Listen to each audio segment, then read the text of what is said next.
Hi, welcome to Tutorial 5. Hope your winter preps are going well. Hey, so today we're talking about synchronization. So this is just a summary of so far. We're about to wrap up on a section of process management or process abstraction.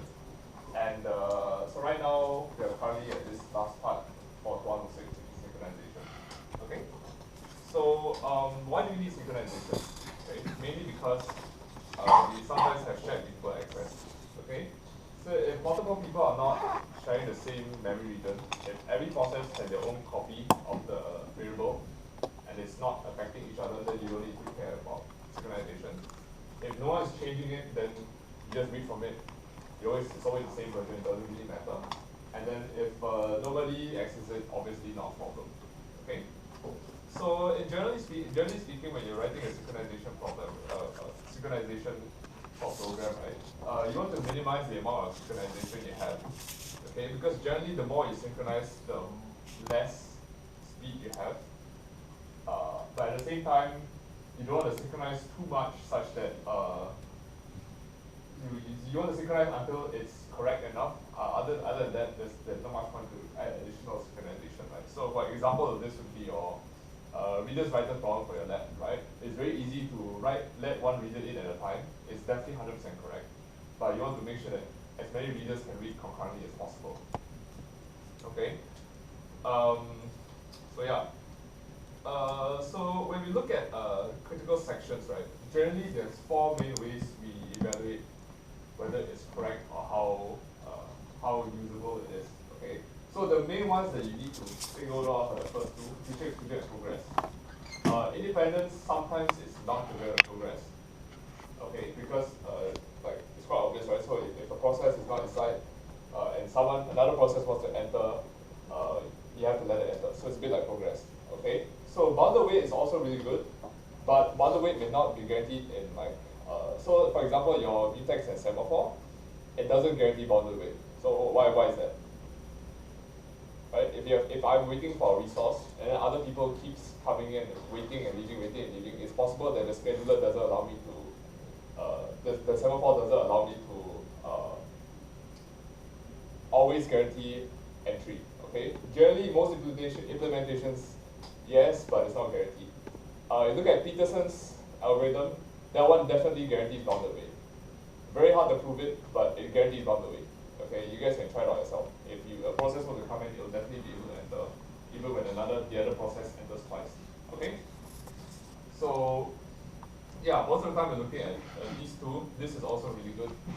So we also want to inspect this in your critical section implementation. Okay?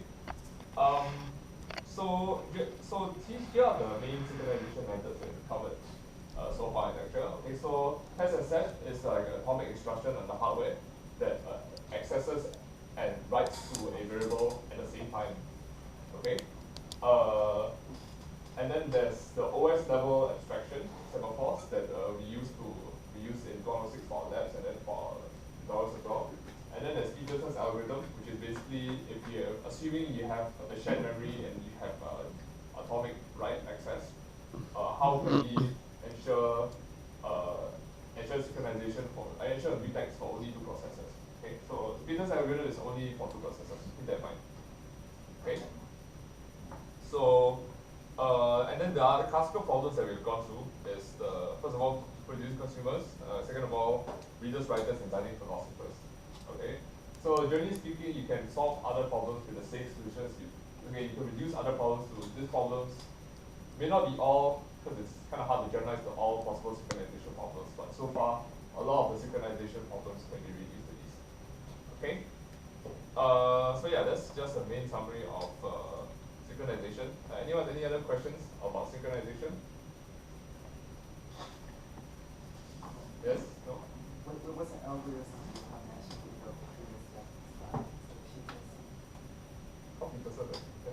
Peterson. Oh, is this not called Peterson's algorithm? Yeah, it's covered. Okay. Yeah, so it's basically assuming you have shared memory, you have atomic write memory,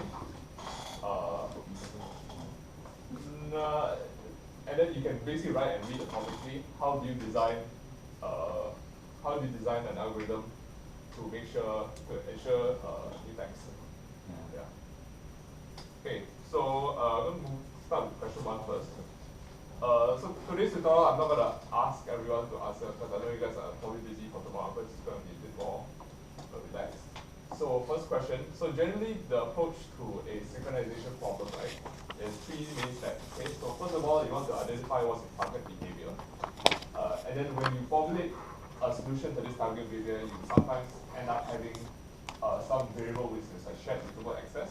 So you want to try to find out where the shared mutable access is happening and how you can protect it. And last but not least, how you can use synchronization to achieve your target behavior. Okay. So for question 1, right? What is our target behavior? Anyone?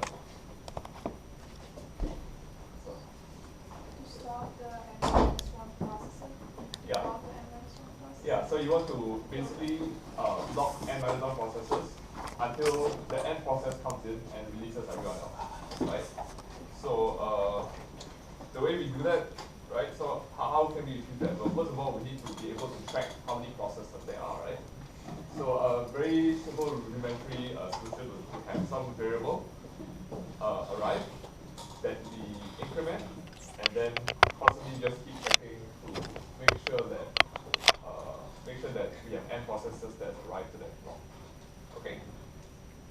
So we come to our very first attempt at this barrier solution. Okay. So this looks almost right, but what is wrong here? Race condition. Okay. So you realize that arrive is a shared mutable access, and hence I would want to protect it. Okay, so how do we protect this? Very simple system. Defects. Yeah, so we use a simple defects and make sure that we don't, there's no race condition when implementing arrive. Okay, so does this solution work? I mean, technically it does, right? But what is the problem? Loop. Right? Yeah, it's busy waiting, right? So the next question is, how can we use our synchronization primitives to help us better achieve our target behavior? So how do you do that?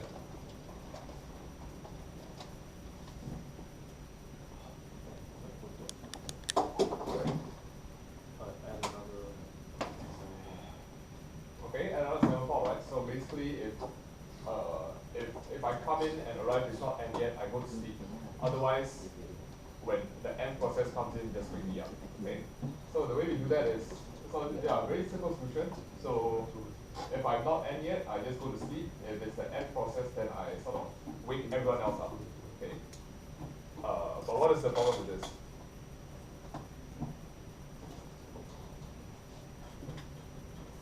All of it is the question says you can't use for loops, right? Yeah. So how do you do this without any for loops? Right, so you have n minus 1 processes waiting, and then when the n process comes in, or what can we do to solve this problem? Okay, so the way we solve this is instead of a single process signaling each time, for each process that's waiting, right? Every time I wake up, I wake someone else up, right? So this solution, this should be correct. You should end up waking everyone else up. Yeah. So do you think this barrier is reusable? Oh yes. Sorry. Why do you say it's reusable? Why do you say it's not reusable?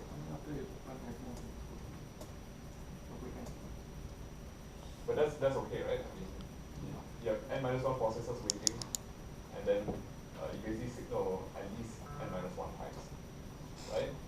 So no, it's correct, right? But why do you say it's not reusable? Yeah. Because I think it's because like it's a binary semaphore, but then like 2 processes can call the first signal. Okay. Okay, you're on the right track, but even if it's a general semaphore, it's not quite reusable, right? so reusable, what I mean by reusable is after I use this barrier once for n processes, can I use this function again to use it a second time? You can't, right? What's the reason for that? So what is the value of weight Q? So what you said just now, because multiple people can execute this, right? So what is the possible values of weight Q? It's like larger than 0. Okay. First of all, it's larger than 0, right? The second of all, it's a range of variables, right? It can be because you're right, multiple people can execute this statement. So how many times can this be executed? N processes are trying to use the barrier, right? So how many times can this be executed? N times, right? How many times can this be executed? N times for n processes, right? And how many times is this executed? N times as well. Okay, so 2n minus n is equals to up to n times. Okay? Everyone understand that how you got to n times? Why the if statement run n time? Okay, so what if all the n minus 1 processes stop here? Okay? And then the n process comes in and increments arrive plus plus. And now what is the value of arrive? 1. N plus 1. Or n or n plus 1, right? So once I come here, what happens?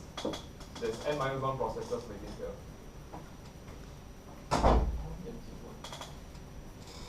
So that n minus 1 processes. Okay, so let's repeat this again, okay? So let's say n minus 1 processes finish this effect section, okay? And now they're here. Okay, first of all, is this possible? Yeah. Okay, it's possible, right? Okay. Now the nth process will come in here. Okay, so what happens next? You run the if statement. So how many processes will run the if statement? 1.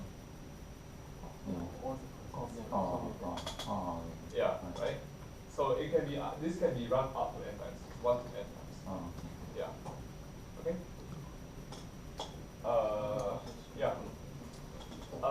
One possible thing you can do is that you can put another text here and then decrement arrive. There's different ways you can fix this, but you realize, I'll go through this again later, but I realize that making sure that this is reusable is a bit trickier. Okay? Okay, so any questions on that, the barrier question? Everyone clear on the barrier question? Okay, good. Okay, now I'll go on to question 2. But before I start, who managed to figure out question 2 without looking at the answers? Anyone? Okay, okay. Question 2 is a hard question. I also took a long time to understand the solution. So, okay. I'm going to just go through the execution scenario that was depicted by the solution. The most important part, the most important thing I want to show you is that the order of execution that was detailed in the solution is possible. Okay, that's the most important part. Okay, so this is the implementation that was given to you in the tutorial. Okay, so what we want to show is that this will lead to some either wrong or undefined behavior, right? So let's have a scenario where I initialize the path to 2, okay, and I have 4 processes trying to get this general semaphore, okay. Everyone follow me so far? So 1 is equal to 2, number of processes is 4, okay. Now the first thing I'm going to do is I'm going to let the first 2 processes run general wait to completion. Okay? So at the end of this, count should be equal to 0, and the value of Q should be equals to 0, right? And is anyone waiting on Q? No. Right? Count never goes below 0, so no one's waiting on Q. Okay? So everyone following so far? Okay, good? Okay. So the next thing I'm going to do is the third process, I'm going to try to run general wait. Okay? But this guy will run only until here. Okay? Now, again, so first of all, I want to ask, what is the value of count now? -1. So, it will go to here, right? So, is this a possible execution? Yes. It is. Okay? So the next thing that happens is that the fourth process will now enter general wait. Okay? Now, what is the value of count here? -2. Okay. Now, it'll run signal mutex. So it'll run until here, and then it'll get interrupted again. Okay. Okay. So what happens after this? So the value of Q here is still 0, right? And is any processors waiting for Q? No, right? Because I haven't gotten anyone to wait yet for the Q mutex. Does that make sense? Oh, I haven't Oh, Yeah. Okay. So I'm interrupting it before they execute the wait. Okay. So what happens next is that the first two processors that came in would run signal. Okay. So the first time I run signal, okay, what is the value of Q after I signal? It should be 1, right? Okay. Again, is anyone waiting for Q? Not yet, right? Okay. So this won't be decremented to 0, right? And then I'm going to let the second process enter the general signal through, and then you end up in a situation where you signal the binary mutex twice, which is not allowed. The result undefined integer. Okay? So this is a bit hard to follow. So I'm just going to leave this on a little while. You can digest it a little bit. If any questions, you can ask me. Yep. So I understand like the general signal fine part, but say for example if there's process C and D, they're waiting for the queue. Okay. They're waiting for the queue to come. So you're saying that they'll run wait here before you get interrupted, okay? Yeah, so in that situation, right, wouldn't it still be possible that I run two general signal? Or is it like if I wake it up then if I increment the queue, right, then it will immediately switch to one of the ones that's waiting? So this one kind of depends on how you implement your semaphore.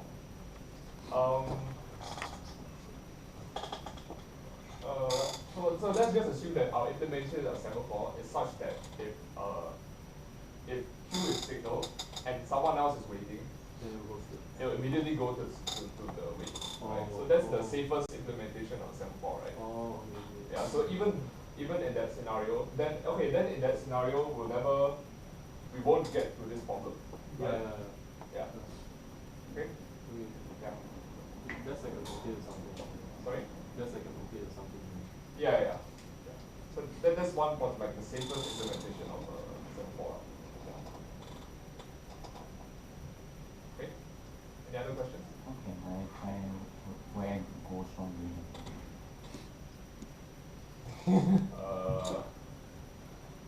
Try your best. I honestly, it's a very hard question. It's a very hard question to answer.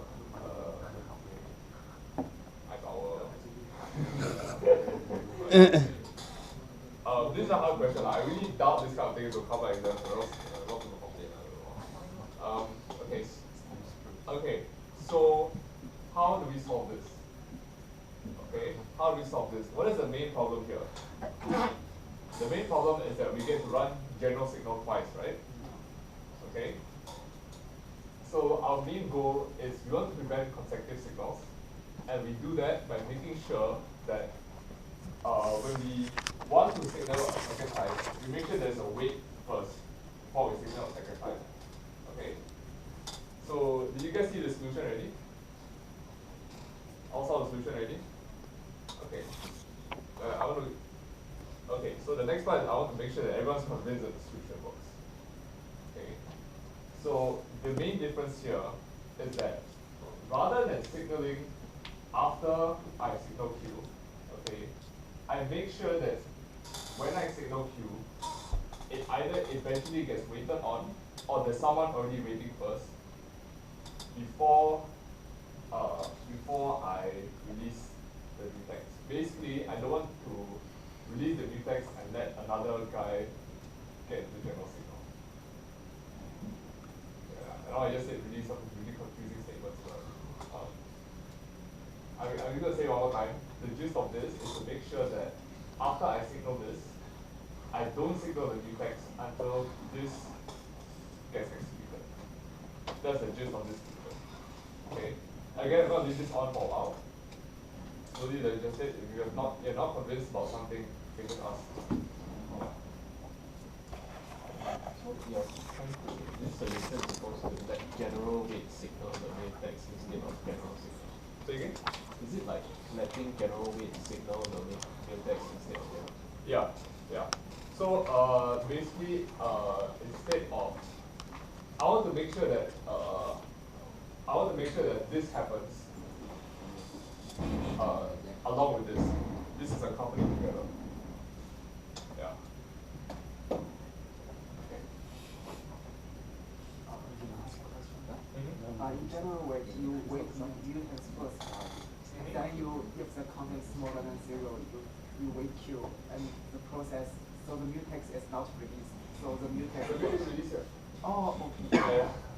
Oh. Yeah. Yeah. Why is the else for general weight? Like previously for general weight there's else, like the signal mutex is else. Like is there a reason why? Okay, so what this means is that previously, right, if I wait, with the else statement, I won't be signaling the mutex if I wait. Right? Yeah. Now, even if I wait here, after I finish waiting, I'll signal the mutex.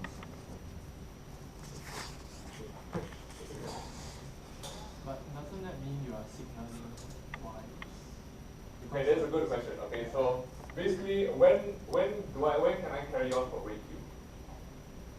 After it's signal. Exactly. So when I signal, do I release the mutex here? Oh. Yeah. Yeah. Always letting the other guy do it. Yeah. So basically, when I signal, I make sure that this guy consumes the signal before I carry on. Yeah. And in this way, it also prevents someone else from signaling twice. Okay. The other question I got in the previous class is, how do I make sure that I don't get locked here? How do I know that if I signal this, eventually the mutex will be released? So how do I know that? Do something really waiting. Yeah, exactly, right? So when do I execute count is less than or equal to 0? That is when count before this is negative. Right? Okay? So if count is less than or equal to 0, count is negative. And if count is negative, that means that there must be people waiting here. Why? Because count is initiated with a non-negative value. Okay? Okay, understand so far? Okay, any other questions on this? Yeah. If count is equal to 0, that means like no one is waiting. There's no one waiting on the queue. So it can be blocked forever, right? If there's no like. If count is equal to 0, that means that if count is equal to 0, so two process what? oh, is it initialized to 0 or the current value of the current value is 0. The current value is 0. Yeah, current Okay. value is Yeah, 0. yeah. So then you go to general signal. But then you need like No, if count is equal to 0, you go to general signal, you increment the count. oh, you increment first. Yeah. Okay. Okay. I will now go on. Okay. Right. So for question 3, do you guys read the explanation for question 3? Wait, have you guys read the explanation for question 3?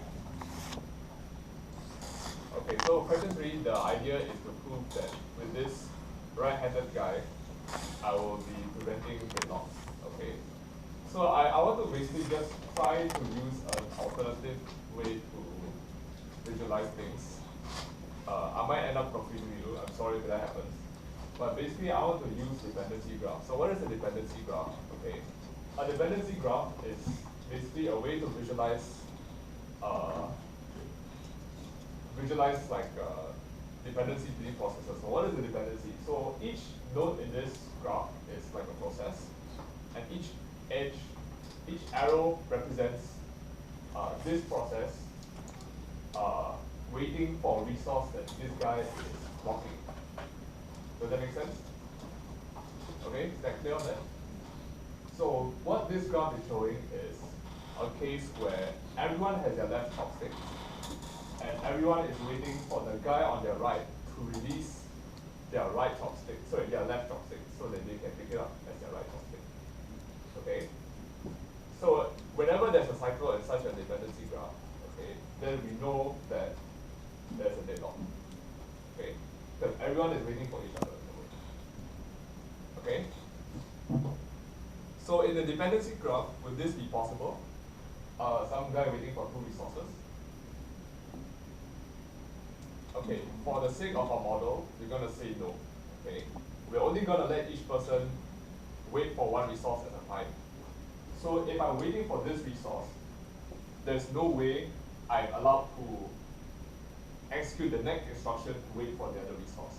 Okay, that's for our model. Okay, you go to other places, they might have other models, but for just for this explanation, I'm going to assume like this. Okay. So, the main strategy to prove that there's no deadlock with the right-handed ether is to show that in all possible scenarios of the right-handed ether, there will always be no deadlock. Okay, so there are three possible scenarios, right?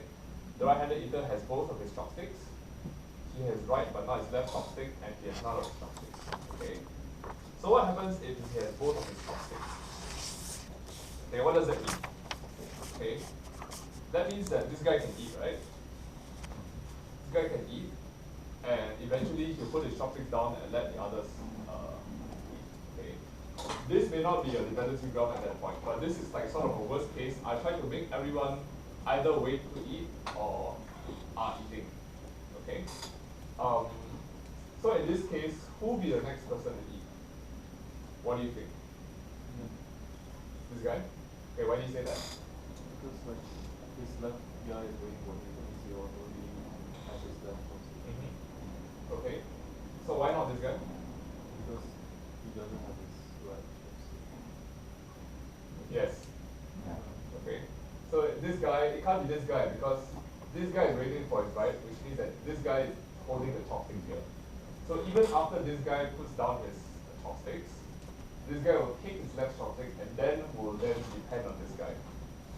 Okay? Okay, clear so far? Okay. So, what about this execution? Okay? The right-handed guy gets his right, but cannot get his left chopstick. Okay? So, what does this graph, what is a possible way this graph looks like this, right? So this guy has his left chopstick and this guy has his right chopstick, okay? This may not be the actual graph, but in this case then, there has to be, to generalize this, there has to be someone within these four that's currently eating, right? If it's not this guy that's holding his, if it's not this guy that's holding his, actually it has to be this guy. Because this guy, if this guy holds the right chopstick, that means that he has his left chopstick, correct? So in this case, then this guy is eating. Okay? I confuse myself a little bit. For this case, then this guy has to be eating. Okay? And if this guy eats, eventually he's going to put it down and let other people eat as well. Okay? So that's why in this scenario, we have no deadlock. Okay? The third and final scenario is if the right-handed guy cannot get either of his chopsticks. Okay? So what does this mean? Okay? This means that this guy can probably eat, but it's also possible that this guy is waiting for this guy to finish, right? And that means that this guy has the right chopstick, so this guy is eating. So for this case, any of these four can be eating currently. And eventually they will finish and put down the utensils and let others. Okay? Yeah. So that's about it. I guess any questions about this Danish philosopher or this alternative solution?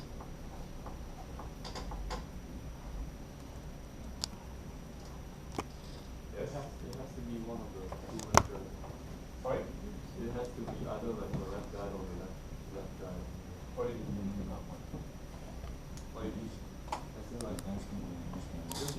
the possibility is all four, but should it only be the two random? Should it only be these two? Yeah. I mean, it's possible that this guy is waiting for this guy's left fork, this guy's waiting for this guy's left fork. Then that means that this guy is holding the right fork, right? Oh. And then likewise, if I keep pointing the arrow this way, then this means that this guy is holding it.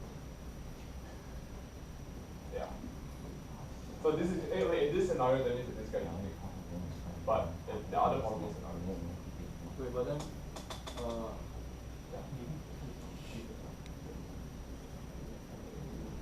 This grasping here is a mistake, but yeah. if that guy's waiting for his left, Which guy? the left, yeah. If that guy's waiting for his left, Yeah. then shouldn't that mean that he already has his right? That means that this guy has his right. I mean, that means they can eat. Yes. Yeah. Oh, I get what you mean. I get what Because you mean. he has his right, so if he's Yeah, then this guy eating. Yeah, you're right. Yeah, that means that this guy eating. So either these two must have right. Okay. Any other question on this? Okay. Then I'll move on to question 4. Did any of you try out question 4 to implement the thread solution? Yes, no? Okay, for this question, there's really not much to go through in terms of the implementation. You guys just have to try it out. As in writing the thread solution, you guys have to just try it out. I can't really talk much about it. I just want to talk about the different times, the different time results that you get from running this process. So for my case, this is the numbers I got. So I just want to break down what each number means. Okay. So what does real mean? Real is basically the actual time elapsed. It's also known as raw clock time. That means when I start this process and when I end this process, what is the difference in time? Okay. And then there's user time, which is the sort of amount of time spent on the CPU to execute this program. Okay. And then there's system time as well. System time is basically time spent in kernel mode. Okay. So this one's pretty straightforward, right? Okay. So why is it that the process, my real process time, takes longer than my thread process time? Anyone? Yeah, there's a bigger overhead in context switching, right? So processes you have to set up more because they're setting up a whole new process, whereas threads is just one stack. Okay. So why do you think there's a drastic difference between my process and thread implementation and my sequential implementation for user time? Process can run concurrently. Okay, so this one, the thing is that the other TAs, when they ran this, their user times are about the same. But I don't know why my sequential time is always consistently less than my process and thread implementations. My guess would be that the macOS implementation for the process or thread forking mechanism is a user library, so it counts towards the user time. But I don't know. I have yet to find out. Yeah. Yeah. Apart from that, any other questions about this?